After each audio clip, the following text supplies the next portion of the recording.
लगावे, बंजर भूमि उपजाऊ बनावे, वृक्ष से धरती को स्वर्ग बनावे, विश्व प्रदूषण से मुक्ति पावे, वृक्ष पकड़ का करता छाया, पंच तत्व से निर्मित काया, नीम आंवला बेल लगाए, मानव जीवन स्वस्थ बनाए, बेल आंवला का फल खाए, पेट रोग से मुक्ति पाए, वृक्ष लगाए इतना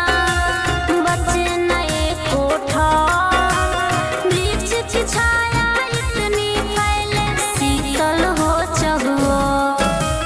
वृक्ष लगा कर करे छाया, पहला सुख निरोग हो काया, वृक्ष लगा कर बने अलबेला, लोक सुखी परलोक सुहेला, वृक्ष लगा कर करें विकास, उग्रवाद का समूल होना,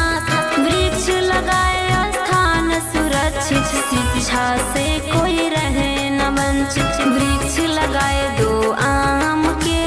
माता पिता के नाम से, वृक्ष लगा कर करे जतन, शिक्षा है अनमोल रतन, वृक्ष लगे यही हो इच्छा, शिक्षा के लिए मांगे भिक्षा, वृक्ष लगा कर करे सफाई, 100 रोगों की एक दवाई, वृक्ष लगाना काम है अर्जुन ठाकुर ना